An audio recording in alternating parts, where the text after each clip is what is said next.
Three, two, one, action. Hello, my darlings. Hello.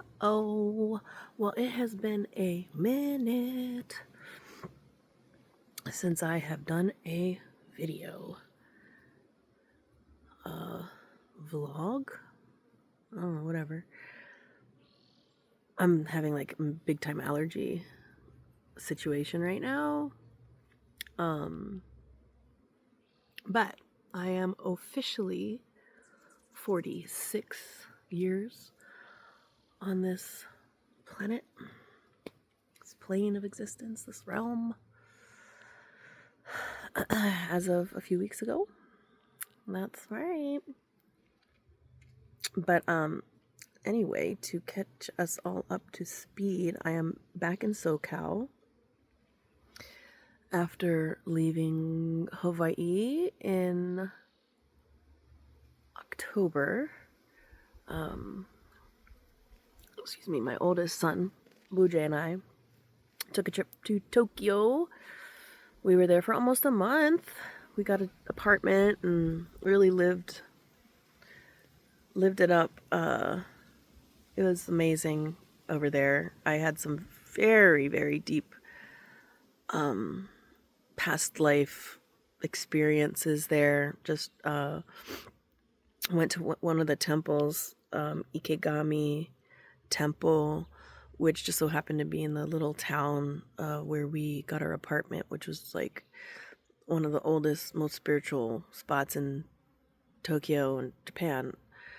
And when we got to the Ikegami Temple, I broke down like uncontrollably. I was led to a grave site because there was a lot of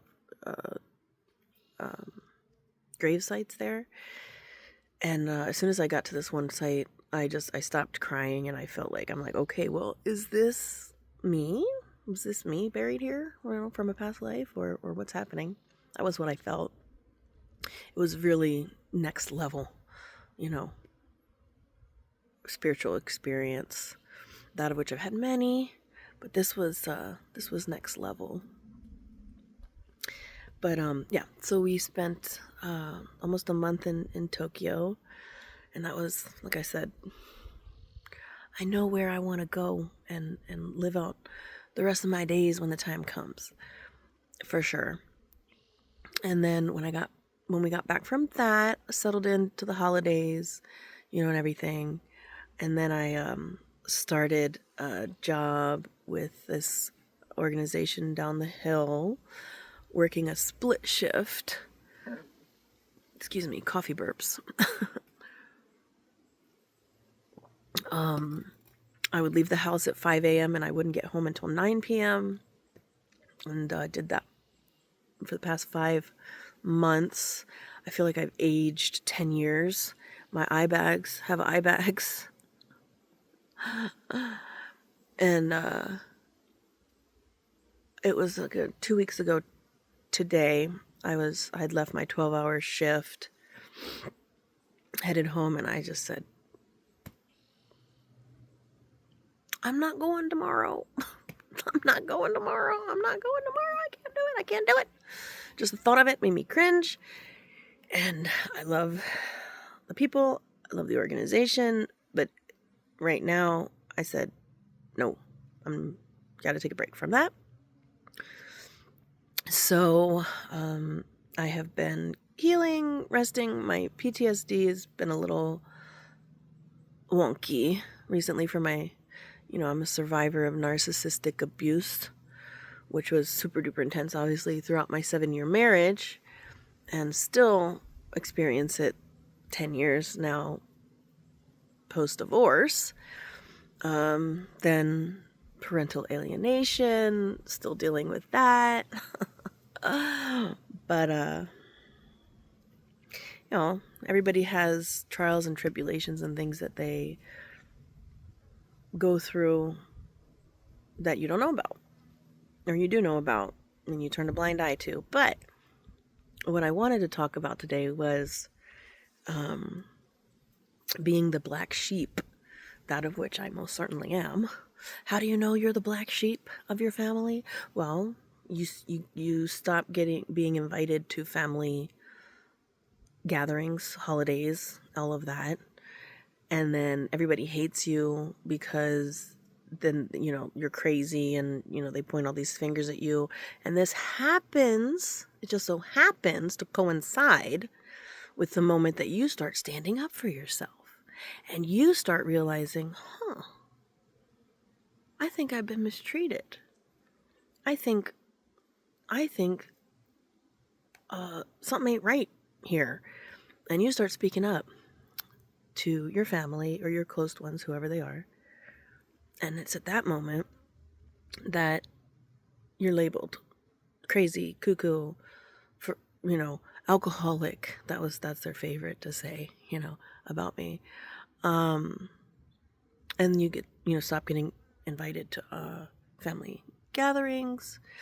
And for many years, when this started probably 10, no plus years ago, almost 15 years ago, it's really hurtful. Like, you don't understand it, at that point in your spiritual journey, you don't understand it. And it's really hurtful and painful, because you actually think like, oh my God, what's wrong with me? Why don't they love me? Or whatever. When in actuality, you are one of Creator's chosen ones, meaning you represent love and truth, and you can see through the bullshit of everyone and everything, and they know that. So in order to protect their lies and their dialogue, their narrative, they kick you out of the scene so they can protect their images and maintain their narrative that you're whatever X, Y, and Z. And so then for years, you're like navigating through your healing journey and trying to figure all this out. You come to realize these things. And then a lot of it is narcissistic. A lot of you are surrounded by narcissists and don't even realize it. We're, in an environment with them. And so when you have a reactive response to the abuse, whether you're going through it in that moment or years later, and you have a response, or you make a mistake or whatever, whatever it is, that then they can say, oh, see, I told you she was this, or I told you she was that, or he was that. And it's like, whoa, okay. So that's part of it too. Reactive response, you're reacting to what you've been through, and then they pin it on you more. So this is just to throw out there some support for all of us black sheep chosen ones that are connected to Source Creator through light, love, and integrity. These trials and tribulations were meant to were anchor points in your life to open up your eyes to who you are, to remember who you are, and not let the demons, the negative, narcissistic people destroy you, which was ultimately their objective from lives past, even as well. A lot of this is carried over from lifetimes, and the jealousy is super duper real amongst siblings. When maybe all you've ever done is take care of and provide for these said people, and they've just been nothing but jealous and want plotting and scheming and lying and praying for your downfall. And it's just disgusting. It's disgusting. However, you are chosen under God as one of his spiritual warriors, to shed the light, on these people And everything in darkness does come to light. It does. Might take time, but it does. One of the archetypes and the bane of my existence thus far has been white women. I am a white woman in this incarnation. German, English, Jewish woman. But, well, it started with a Peruvian, South American Peruvian. That was my father's third wife, right after my mom. She was awful in my life. That started the separation between my the divide between my father and I as his only daughter, ruptured that relationship. So it's only been brief periods of time where I've had very, very, very brief periods of time over my 46 years that I've had somewhat of a tolerable relationship with my father. And then his current fourth wife is the spawn of the devil, complete spawn of the devil. Mentally just ill. Tried to have me thrown in jail, my children taken away from me, as completely brainwashed / hypnotized, because that's one of her professions, is hypnotism. Put him under a complete hypnotic trance, that I'm this deranged, dangerous, alcoholic, failure of a person that only hangs out with degenerates and associates with degenerates and whatnot. And this is what he believes. But not only her, but a couple of other women that look just like her. White women, blonde white women that put their sights on me to try and break me and destroy me, and are so fucking jealous of me they can't even stand just the thought of my existence. Oh boy, they've been challenging pieces of work, these women. But ultimately, they're just a representation of the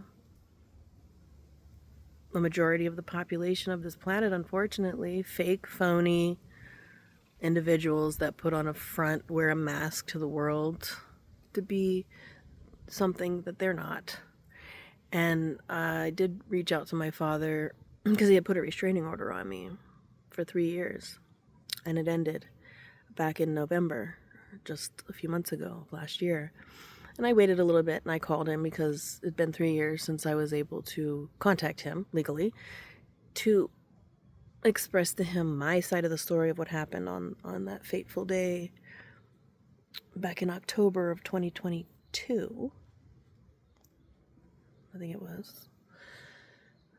When all I wanted to do, all I was doing was going to tell my father that I loved him. I missed having him in my life, and I forgave him. That I forgave him for the choices that he made. That ultimately led to a fractured relationship, that of which I've never had a father in my life. And that's pretty hurtful, pretty awful. And when you go to just, you go and knock on the door, and that is what your intention is, from purity and from heart, led by Creator. And next thing you know, you're being thrown into a cop car with most insane allegations, and your child being taken away from you. You have to fight 3 months, the Child Protective Service Agency, to get back.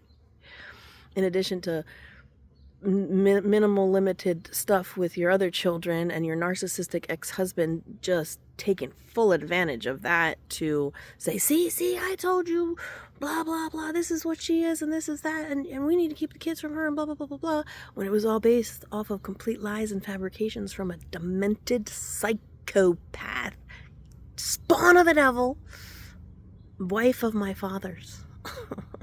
It's just disgusting every single which way around, and it was super traumatic. But